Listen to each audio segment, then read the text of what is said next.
And do we want to get straight into this? Recording already, and whenever you're ready, let's go. All right. Well, we're back for another episode of Case by Case. I am your chaperone, Kou and with me is my hired gun, the Box. Hello. And today we're covering a case of ACED. So just to it's been a while. Hello, listeners. Hello. We just came back from the winter break. We're waking up. I guess congratulations to the Ursus Union for taking third place. Now we're back at fifth. Don't worry. Thank you. Don't get too alarmed. We'll go back to fifth. We're happy there. Anyway, just a refresher for anybody who's listening in for the first time. We're basically going to be fangirling over back cover. And today we'll be talking about ACED. And we'll go over one, what his role is as stated by the Master of Masters, the mom, and our narrator, Charity.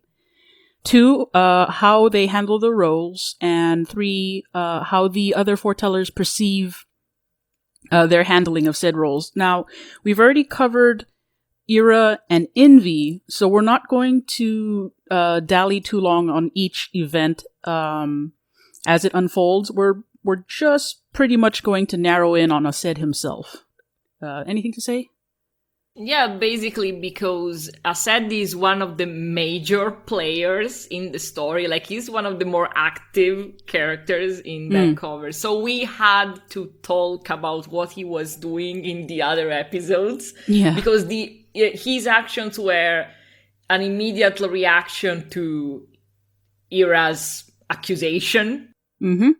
And in their first meeting. And everything that follows is him keep doing his own thing while the other try to keep this thing together and not go crazy. Yep. So, yes, we will try not to repeat ourselves as much as we can. And there will be, but I'm sure. So here's also a good time to mention that the Landy Lodge is also doing his own video on the foretellers. And luckily for us, we started at the opposite end of the list of characters, and we are now meeting in the middle with ACED, as much as a middle can be established between 5, maybe 7 characters. But his videos are really good, so I would say they're even like FromSoft lore levels of research and explaining what's going on. So I would heavily encourage you all to check it out. And that being said, let's go ahead and fangirl over Bearman. Yay!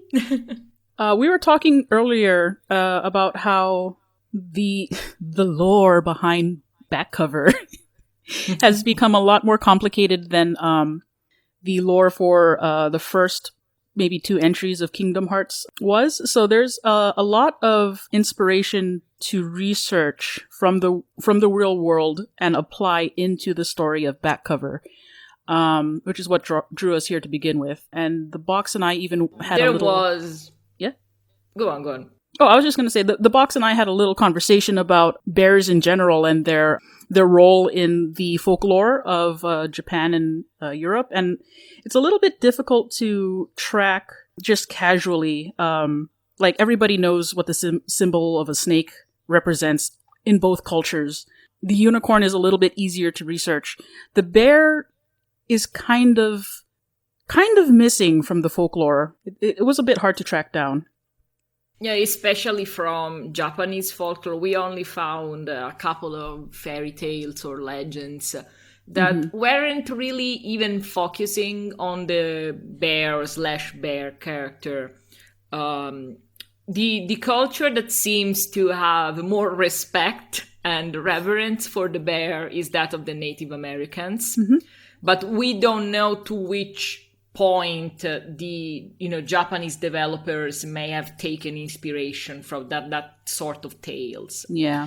And in Europe, as Cole was saying before we started recording, the bear lost a bit of its popularity in mythology and even as a religious iconographic symbol with the advent of Christianity. And there are still some stories from Northern Europe, like Norway, Sweden, but nothing really stood out to me while I was doing some research on just the symbology behind the bear. What we can say is that it is mostly an animal that is, despite being very ferocious, was never really considered a big threat to the populations during the Middle Ages, mostly because it is one of those animals that keeps to himself in the mountains, in the depth of the forest, and never really,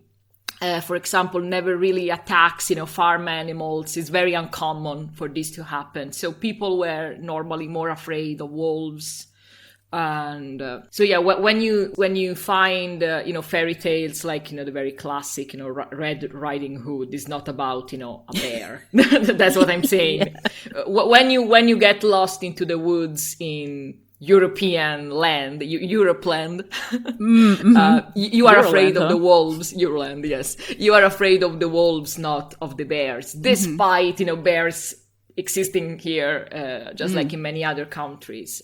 Yeah. So we don't really have a lot to say about this, except that from as a little research that I did about the role that he plays in the stories of the Native Americans, there is kinda how can I say this, like a recurrent role that the characters that either are actual bears or spirits in the form of a bear, or characters that in some way channel the bear like as their totemic animal.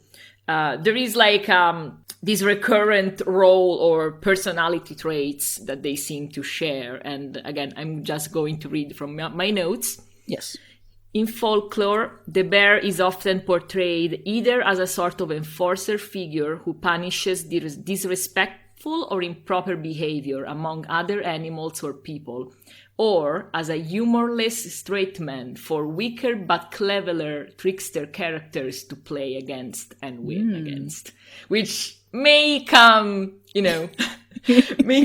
we will come back to this later on in this very episode of our case by case series.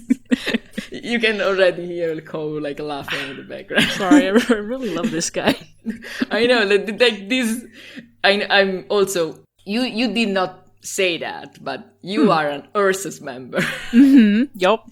So you should point this out. Maybe you should. I am indeed an Ursus member. I'm the slothful bear.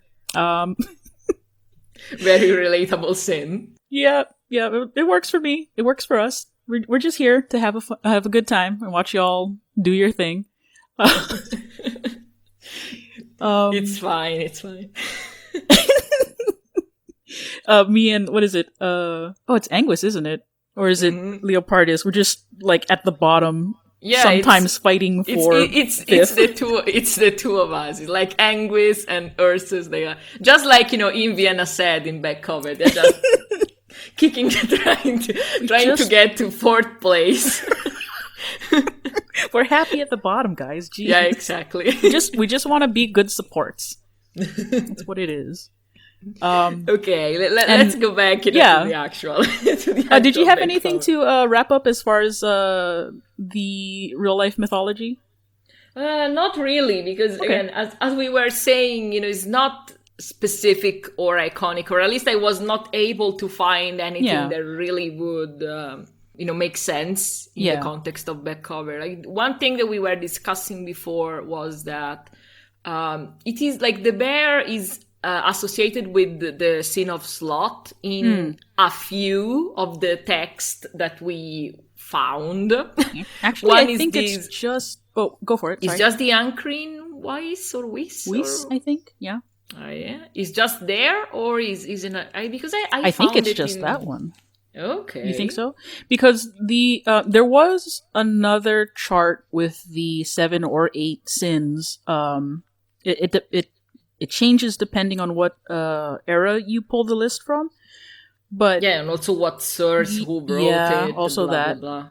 But like the only thing I could find was the bear was the animal for sloth from the Ankreng Weiss, because in other sources the bear is actually wrath. And because the bear is wrath in that source, if I'm not mistaken, the creature associated with sloth is the goat. Yeah, I think so, because the last is the scorpion. So yeah. Unless, of course, you're looking at another list, then the lust is either I think the cow, or I think it was either the cow or I don't know which one you are referencing. The pig. There's several sources, because you got Gregory the Great, who created the first list that had like 8 sins to it, and then Saint Thomas Aquinas, I think that's how you pronounce the last name? Yeah, Tommaso d'Aquino, yes, Aquinas. Oh, okay. Yeah. He also covered that, or his following covered that, and then like in the 16th century is what, the 1500s? Yes. Yeah, that's always one number. Yeah, it trips me up all the time, but like it was in the 16th century where artists started putting their own spin on what the 7 deadly sins were and what they were represented by. And, artist gonna art, Yeah, absolutely. And again, when there is no fixed iconography for any kind of religious episode that has to be represented, or just allegoric symbols or figures, most of the time, like, the artists were kind of helped by either a priest or a theologian. Oh, right. So it was a collab rather than... They were kind of, making the stuff up together. Yeah, because again, the artists were working for committance. They weren't just doing, religious art for the sake of doing it. I mean, some of them did. I mean, that's what the monks did, and the nuns. Exactly. Yeah. But when you were like a rich person and you were hiring a painter, to do something, or maybe you wanted to give something to a church, as some sort of gift. What was pretty common, because if you were really nice to the local church, most of the time you were able to then get buried in the church, which was a great honor. So like most people from the nobility wanted to have a very good relationship with the church, and so hence why many of these a little bit esoteric kind of representations were created, to be given as gift to the churches. And you want something unique too as a gift, so... Oh yeah, absolutely. Yeah, all right. Well, let's move on to ACED's role. So Charity tells us that the fearless ACED who wore the mask of the bear was given his role to support their new leader, Ira. Can we put a highlight on that word? Support, because poor Aced. I mean, his meeting with the mom goes over. It's a lot more frantic than Ira or Envy's. Like, Ira and Envy are all fine to talk to the mom and kind of like, banter, reason with him, but Aced appears on the scene and is just immediately reacts to everything that the mom throws at him. The mom must have been having a field day. Because the first thing the mom tells him, the Master of Masters, is he said, "You're going to be Ira's right-hand man, because one day I might disappear." And Aced cannot fathom that, and he's just stuck there for a moment like, what? First of all... with the Pikachu face. Pikachu, Aced, huh? And like I said before, I can't remember if it was in Ira's or Envy's episode, but Aced reacts to everything like to a nth degree. It doesn't. The poor guy seems to be caught off guard by everything, and so the fact that he's being told, 1, Ira's going to be the leader, and 2, he has to support him, it just threw him for a loop, and I think that's funny. And 3, like, Master of Masters is going to disappear. Is like too many information at once. Wait, first Ira's, and then you. Why? Why is this happening? Oh, he's so funny. I love him. But it's also interesting here because we see that the Master of Masters is happily, again, manipulating his students to whatever he needs them to do. I'll just go over this point here. The mom tells him, you're going to be Ira's right-hand man. Just stand by him. And that should be the end of his instructions. However, the more you go into it, I don't know how else to say it, but like, the master gives him like an alternate course to take, which of course Ira like immediately jumps to. And the way he talks to ACED kind of, it's more obviously a setup. Oh yeah. Would you agree? Yeah, definitely. Yeah, because like, yeah. He expects ACED to be disappointed by the role that he's given him. Like, he knows that he's ambitious. Yep. And then maybe he has always had like this rivalry that maybe even, friendly. I don't think that they hate each other within, him and Hira. Yeah. But there is just this thing that the mom knows that, ACED hopes to be the leader, or at least, the first apprentice in a sense, he wants to be best boy. Best boy, yes. and so he expects him to be disappointed by this, and when he is, ACED tries not to show too much that he's disappointed. He's like, oh no, okay, I'll accept my role, I'll do that. And yeah, poor guy. Yeah, he's very much a yes man. Like, I think that's also what sets him apart from the other two meetings, because Ira is manipulated into averting the war, but you can tell from the conversation that's very much Ira's decision. I guess Envy also agrees with what the mom says, but the way he kind of threatens her to keep up or be left behind forces her into that alliance. Yeah, I feel like Ira comes to the conclusion on his own, but mom tries to have him come to that conclusion. Like, he's like, trying to make him question what the actual orders that he's getting are, because it's about just focus on what comes after, but mom knows that Ira is going to we have to do something, right? While when it comes to Envy, it's more like she gets it, but she doesn't know how to actually do what is asked of her, and so she kind of misinterprets the instructions. And again, this was absolutely calculated. Even again, we can't really say for sure if mom knew that she was going to support Ira. True. But the idea was that she was going to latch onto someone. Right. And it doesn't really matter who this other person is, because that moment in which she's not working on her own, she's basically in an alliance, which is what's forbidden, and what ACED is also doing. So right. The hypocrisy is there. With ACED is more like, it's clear that he's not happy with the role, but at the same time, he respects mom, and he probably respects Ira too. So he's like, okay, but you can tell that he's not happy. That's And he wasn't going to be happy with his role, but he was going to do it. And then the mom went ahead and kind of stoked that fire. It's like, oh, you wanted to be the leader, right? Oh, I know you do, but enthusiasm isn't everything. And he kind of also like puts a addendum to that role. Like, Ira's going to be the leader, but he might need a push in the right direction, and that's you. And then he goes on to say, but, your leadership might be what everyone needs. So, that's what you should be focusing on. And so, man, ACED, absolutely takes that wink and a nudge and just runs with it. Yeah, he has, the big dumb smile at the end of the conversation. I'm spatial. Because he's like, I'm absolutely going to replace Ira at some point. That's what is going through his head in that moment. He's like, hey. Oh, I said, why? He's like, thanks, Dad. I knew.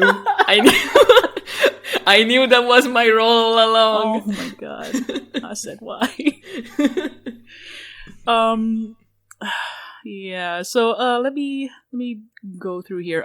So we talked about the bear earlier and its association with sloth, but I would venture to say that anybody familiar with the story of back cover would probably be baffled as to why ACED is given the sin of sloth and why Ira is given the sin of wrath when it kind of looks like it's the other way around. And we've already talked about Ira. But the Landy Lodge also covered ACED not too long ago, and it was surprising to me because, one, I had just run into the situation on Tumblr where, what is that account called? I think it's called The Wheel of Fortune Designs. They had reposted, not a reimagining. The list of the sins? Yeah, the list of the sins and what they were actually meant to be at the beginning. When it was first talked about. And we know sloth as being lazy or inactive, or in Dante's writing, sloth also extends to the cowards or the spineless who don't bother taking action when action is needed. And that's what the post on Tumblr said.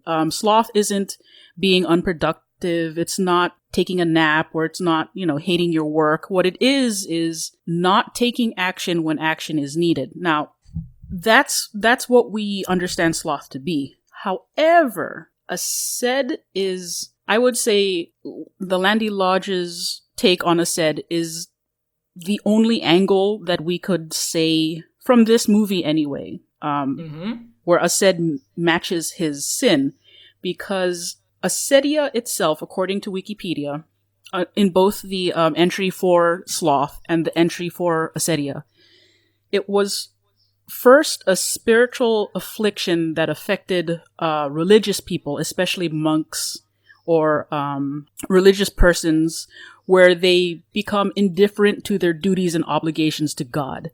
If I'm not mistaken, it's kind of like, you're supposed to be doing all of these things in the monastery in order to further God's work. And sometimes you just you don't, because maybe you think, oh, it's pointless, it's hopeless, there's too much going on in the world. And so you no longer take joy or passion in your work you're doing. Yeah. So now there is also the fact that, and this comes from the actual living conditions that were present, like in monasteries at the time. Like most, the monasteries were probably the safest and more healthy from even an hygienic standpoint than the general countryside. Right. The lifestyle of the monks, especially those from the San Benedict order, was also very healthy. So these people were probably the luckiest people in the land. Yeah, I would agree. And also, they were constantly provided with, donations from, other, again, the noblemen and sometimes even the kings. And that's where, the idea of, the fat monk sitting and, brewing beer and baking, cakes and stuff like that comes from, because these people were safe from war most of the time, because again, the monasteries were these isolated but self-sufficient communities. So sometimes that's, where maybe, the idea of sloth associated with the monasteries comes from, because they were living a pretty good life for the standards of the time. But also specifically, within the monastery, you had certain duties to do in order to help further the monastery's, goals towards helping the layperson get to the kingdom of God. So it's you had duties to do, and honestly, if you're in a secluded area and you're doing the same thing over and over and over again, don't be too surprised when somebody who isn't 120% committed suddenly starts rethinking their life or experiencing ennui because they're just not into it. Not to mention the fact that some noble second sons or daughters would flee to the monasteries or the nunneries or the convents in order to escape like marriages or other duties they didn't want to do. Like, not everybody who went to these institutions were 100% like gung-ho for God. You know what I mean? Yeah, like most of them were not, so... Yeah. And we're getting a little offhand here, but like, yeah. What I'm saying is, ACED's initial role, as given to him by Bad Pope Mom, was to support Ira, and that is absolutely not what he did. He went with the quote-unquote true role, and yeah, straight from the beginning. Yeah, he wanted to usurp like Ira's spot in the limelight is what he wanted to do. So yeah, I mean, when we approach it from that angle alone, ACED fits the sin of acedia perfectly. Now, we have to go over the fact that the mom is not exactly trying to help them along. He's setting all of his students up for failure. So, forgive ACED a little bit if he was distracted by the shiny at the end of the list of things he wanted to do. Like, but yeah, so if we want to be really brutal about ACED's, about his character, he absolutely jumped from step 1 to step 4 is what happened there. Oh yeah, definitely. And this is in line with his personality because he's always depicted as the one that immediately wants to take action. Yeah. Mm-hmm. Even when Mom makes the charity and explains, that if a charity turns dark and becomes a nightmare, you have to dispose of him. And like I said immediately, okay, I'm going to kill it. Right. Well, the mom didn't even say what should be done. He just left that hanging in the air and said, so we automatically get to play whack-a-mole. All right, I can get behind this. Like, no. Wait, I'm surprised. If everybody wasn't busy laughing at ACED, maybe they would have realized, wait, why do we have charities then? Can we not just, assign other key kids? Like, you're assigning us to take care of other key kids? What's happening here, Mom? We'll get back to Mom and the charities in his own episode because it's going to happen. We're going to have Case of Pride as well. So what are we looking at? So when we go to the meeting, did you have anything to add to that? Let me check. If not, we'll go straight to the meeting. Second. No, we can go. All right. Again, one of the best things from the meeting is to come straight out of ACED's mouth. Well, it's not me. Like, oh, okay. Yes, ACED, you're not the traitor. It's okay. But and he has a point in also saying that Ira is being brushed too in this situation, or at least he's being too, he thinks he's too smart than he actually is. Yeah. Because ACED questions the fact that what were you expecting, was going to happen? Did you expect that the traitor was going to raise a hand and say, it's me? How cute would that have been, though? It's me, guys. I'm sorry.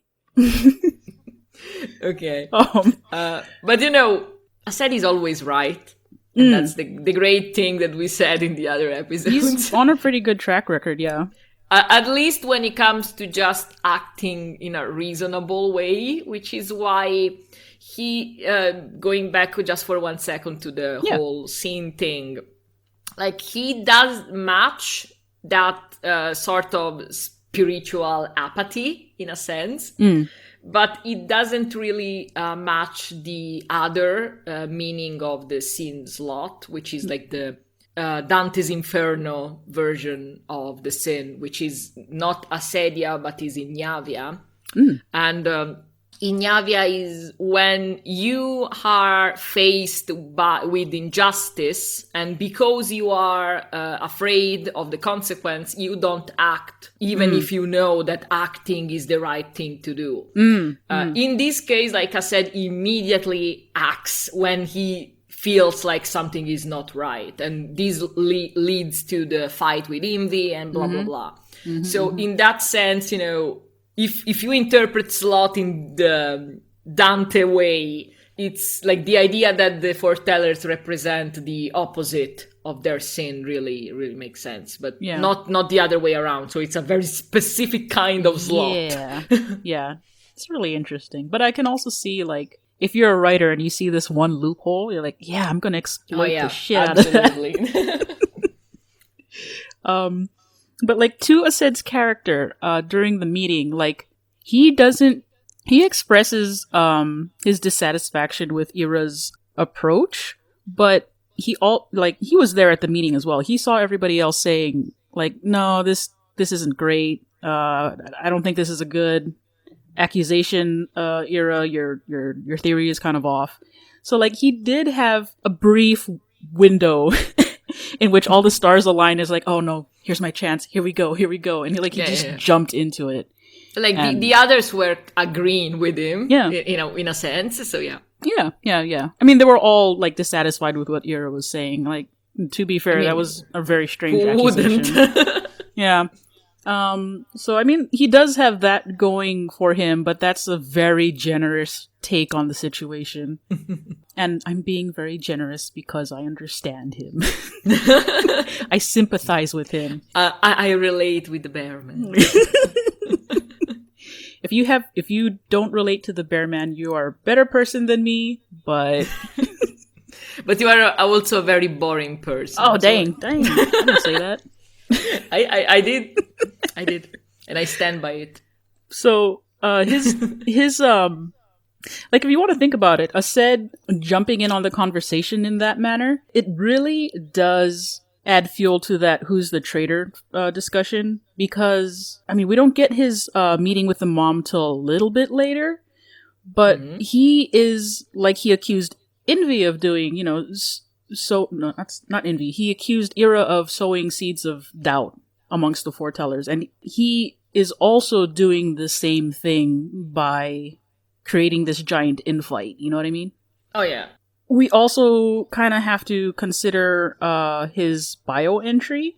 His bio entry actually says that he's pure-hearted. So it's like, he means well, but his actions are kind of brash. I think I've said that before. He's a little bit simple, so everything he runs into is a surprise and he overreacts to everything. And unfortunately, he also just trusts the wrong person. I mean, they all do, but... Yeah, it's true. I think that, though, like, this is one of the reasons why I do prefer, like, this set of villains to... I mean, they are... At this point, they are not even villains. Yeah. They're a history lesson. I mean, we know that they will at least... God, I hope so. Yeah, I mean, at least they will become, like, unwilling villains. Like, they think they're going to work, for the greater good. Yeah. But, one of the differences that I personally find, and this is just, personal preference, I never got into the villains of Kingdom Hearts for a very specific reason. Like, the only one that I legitimately like, because, it's so extra, is Ansem, Seeker of Darkness. OG villain. All right. Because, he's like this very cartoon villain that is just, grandiose. He does like weird things with his hand while he talks about, the true essence of the heart and blah, blah, blah. He is having fun. Yes, and he's like this at least, Kingdom Hearts 1, is like this self-contained character that, of course, comes back, and his story gets all messed up, because that's how Kingdom Hearts work. But I never got into either Xemnas nor Xehanort, because to me, they talk a lot, but they don't say anything substantial. Yeah. I don't know how to explain this. Like, ACEDs and also the other, like, eras, like, they are very, very convincing in their own... Like, I believe that they believe in their own ideals. While maybe the voice acting, maybe the fact that the writing, in my opinion, in back cover is much better than in anything else that this series has ever had. But, like, at least I can understand where they are coming from. True. And I can understand, the fact that most of them mean well. While the other two villains, again, mostly Xemnas and Xehanort, they are talking about nothing. Yeah. I mean, in Xemna's case, literally, he's always talking about the nothingness. Yeah. And maybe it's just one of those really kind of abstract kind of threats that they are, is a more Japanese Eastern kind of, grand speech for a villain. Not sure. While here you have these characters, here is basically Star Wars. They are trying to preserve, the light side, but there is a Sith spy among them. So right. Well, I also think the foretellers have a advantage to them where they can act on their emotions because like that's how they're being manipulated, right? They're being manipulated straight from the Master of Master, who's telling them follow their heart, and he is manipulating their heart in order to get them to do stupid things. Whereas like Xemnas's case and the org was a little bit harder to understand because you were introduced to the idea that they don't have feelings, and for the demographic that plays this game, they're a little young to grasp the idea that whole thing is a lie. And so, like, it's not really. I mean, I don't know. About. Like, I think that I was in the category, like, that most people, we were just thinking that they were written very badly. Oof. Right. Because, like, they act as if they were totally feeling something. Oh, sure. Yeah. And so, was it really a retcon or was it really planned or was it just retcon because they were written so badly? Because, like, the only character that works is Xemnas and me. Yes. With that idea, the idea of the nobody. Works Xemnas and maybe Saïx. Maybe? The others, like, they are all super wacky and super weird. Like, I think you have to make too many concessions about the writing in order for it to make sense, which is correct. Like, you can't automatically figure out what they were trying to go for. And I say this only because to go back to the Landy Lodge, he actually explained Xemnas's character and why he doesn't mind the death scene at the end of 3. Oh my god, spoiler warning, I guess. I mean, because like I said, you have to make a lot of concessions, but once you consider that the organization they're being corralled by a cult leader is basically what they're doing. They're being told lies. They're all wearing the same thing. They're all being told they mean nothing. Their thoughts mean nothing. They're nothing. Follow me because I will help you get your purpose back. You also those characters were dealing with the idea of being nothing, but also they were the cream of the crop as far as the nobodies went. And they were still following who they thought was the number one of the nobodies. Totally ignoring the fact that they have feelings. Obviously, everybody has feelings. They're just maybe too afraid to say anything about it because they didn't want to be turned into dusks, maybe. And, so when you look at it that way, it makes more sense. But you have to really jump and analyze the mental hoops you're going through. You know what's the problem? That all of this was not in Kingdom Hearts 2. It was in Days. Yeah, and, yeah. I like the story of Days, but I never played it, never will, because my hands would die if I would try. I suffer so much when I play on the handhelds. Yeah, and to be honest, I've only seen the cinematics that come with the collection, so yeah, I understand. It's just the problem the Kingdom Hearts had for its entire run. Yeah, it's just you cannot put these things in. I know that they are not, spin-offs. I know that they are main games. Sure. They are now. But yeah. They are, but even at the time, Chain of Memories was super important to understand too. Right. But I'm not saying that it was a good idea. Because I was lucky that I was one of the people that played it.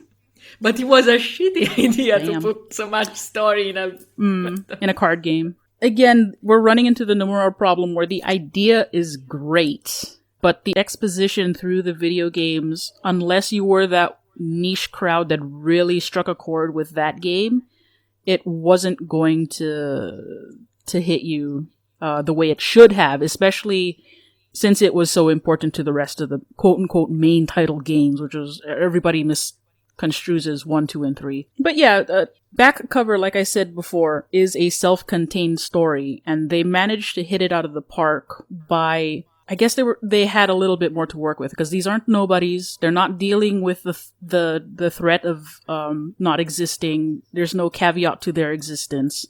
There's nothing we have to learn and then unlearn to understand what the true problem here is.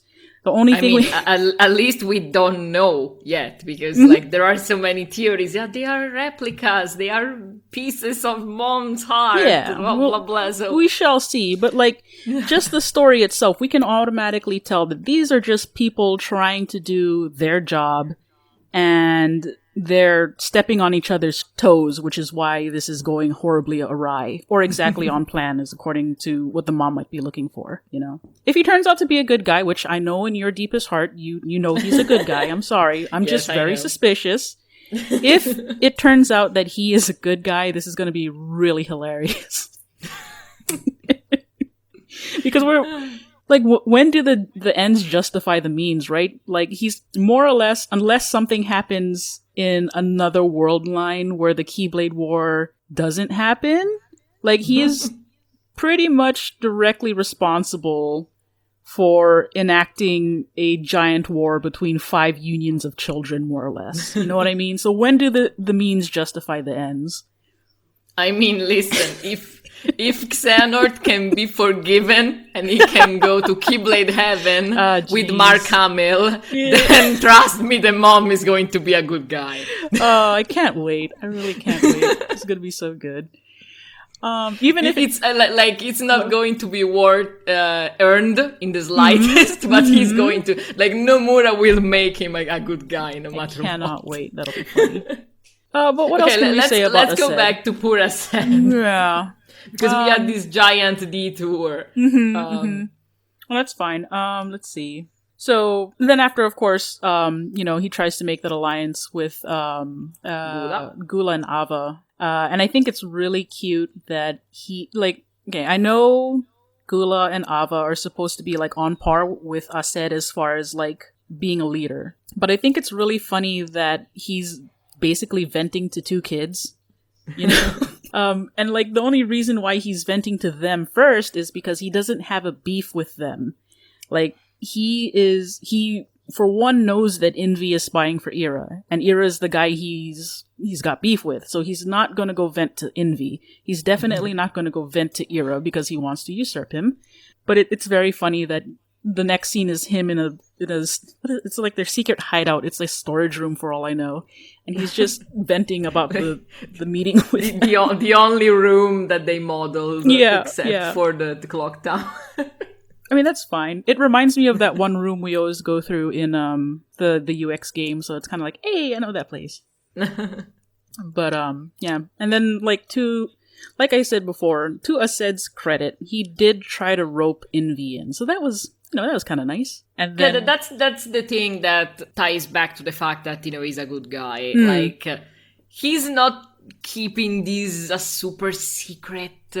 And he is fair. He's like, I can't talk to Ira for obvious reasons, but, Envy, you seem like a reasonable person. So... Do you want to join my super secret club? Yeah, and he also, considers all of them comrades. Yeah, that's true. And Gula is Unlike the one Gula. I don't know if you are my comrades. I don't care. But ACED really believes in the spirit of the team. Yeah. He really just wants to work together with everybody and get, make sure light prevails. What is it? And I guess it must carry, his intentions must carry some weight with the team, because even though he and Envy fought, Envy tried to give him the benefit of the doubt when reporting to Ira. So, even though they were accusing each other of, oh, you're the one who fell to darkness, she turned around and was like, no, ACED's still a good guy. He's not the traitor. He's probably not the traitor. I personally don't think that, Ira really suspected him either. I think Ira, ACED has a bad problem of just jumping to conclusions. You know? That's because that, like, ACED does it a lot more, but he also has more screen time. Ira had his reasons for suspecting one of the foretellers for being a traitor. It was kind of convoluted, and it makes a little bit of sense if you think too much on it, but maybe that's also Ira's problem, where he thinks too much. Like I said. Did ACED think this through at all? I don't think he did. I think he just acted on a gut instinct. That's why I said unlike. I don't know if I see. Sorry. No, it's fine. That's also why they make a good chip too. I was choking on my words, so probably the unlike came out. No, it's fine. But yeah. I ship it. What else can we say about Bearman? So that doesn't pan out for him. I really think it's frightening that, like, as soon as Gula kind of prodded him. Maybe the wording was a little bit different in Japanese, but, like, it's pretty frightening that he immediately sought to fight with Envy, when Gula told him that she thought the alliance was meaningless. Like, that's a little strong, but, like, again, she called him out for... because... Yeah, like the attack, would seem like more of a direct response to being accused of having fall to darkness than, Envy thinks that this is stupid. Yeah. But I think that the fact was that at that point, like ACED was frustrated because he was like, we have been, him and Gula, they have been in an alliance and nothing has happened. Mm-hmm. So he's like, I don't know if this thing that I'm doing is right. Like, can I think he was just doubting himself. Like, can I actually, find the traitor this way? Mm-hmm. And now, maybe, if I keep going, maybe I can actually solve the problem. But then Imbi's like, nah.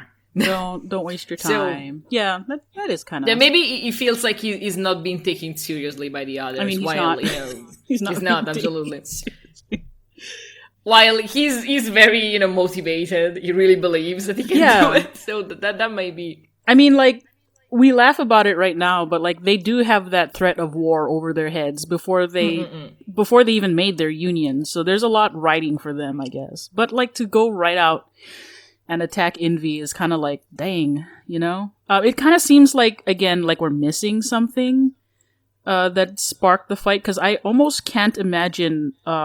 ACED, like, hearing that from Gula, and then, like, ambushing Envy in the streets, or, like, challenging her to a fight or something. Was there something in UX we missed, maybe? I don't think so. I don't remember anything. Because, like, a lot of it is focused around the player. Mm-hmm. And then one day they're fighting. It feels like maybe he had a conversation with Envy, and during the conversation, one of them, raised the weapon. But I don't remember anything in Axe, because, like, I think that the first time that we see them is when the player is with Skull and they are fighting on the rooftops. That's true. I think that goes straight to that. True. What else? I mean, it's also possible that they just wanted a fight scene in back. Yeah, there's also that.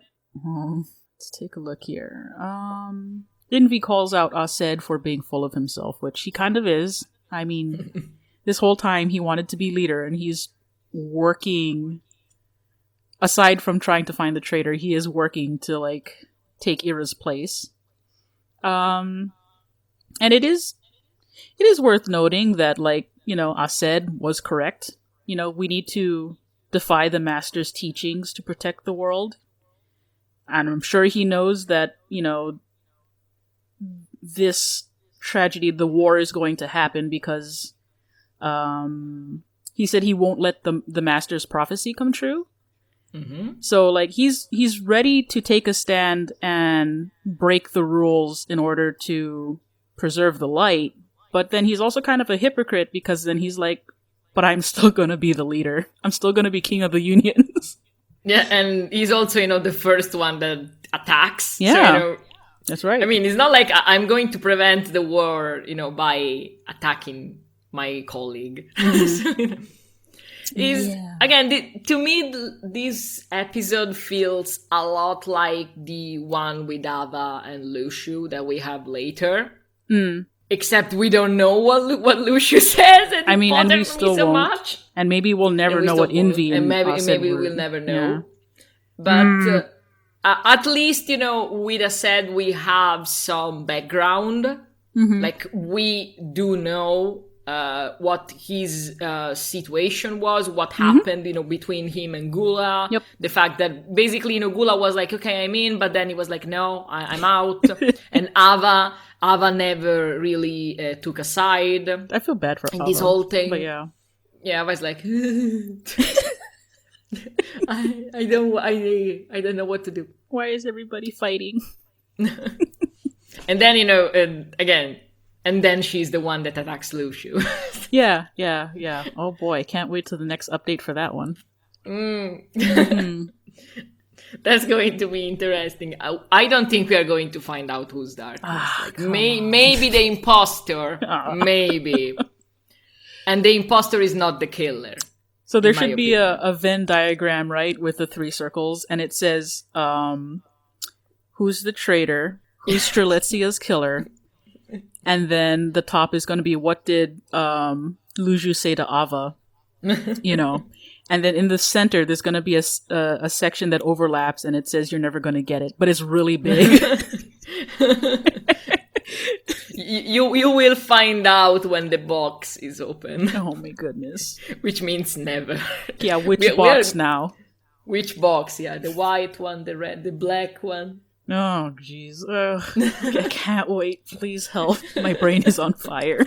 I guess the last thing I have to say about ACED is when I was watching this with Brandon, my husband, we got to the part where ACED and Gula have that fight, like in the storage room after the initial encounter with Envy, and like Ava slides in to like protect Gula, and like ACED is going to crown her for that, and there's that standoff, and he drops his weapon, and then Brandon's like, "Nah, he's not the traitor." It's like, oh, well, that's nice. Oh, that's a nice sentiment. I hope not too. I mean, it's still, the same thing that we were saying before, that, is not absolutely, how can I say, like, he's going to beat up, a young boy, but not a young girl. He has standards. He has standards. Like, some honor left. To be fair, that kid was pointing a keyblade at him. You don't do that unless you're ready to die. That is true. That is true. And I mean, and Gula was pointing a keyblade at him, thinking he was going to surrender without fighting. Jeez, that kid, I swear. So I mean, yeah. Well, do you got anything else to say about that? Did we cover everything about Bearman? Yeah, like I think that the only scene that we don't have talked, at least not in this episode, but we covered it in Eras, is when after he doesn't hit Ava, he just limps away and meets back with Ira. I want to know where he was going. I don't know. Is he gonna just like? I'm pretty sure that's not the way to the tower.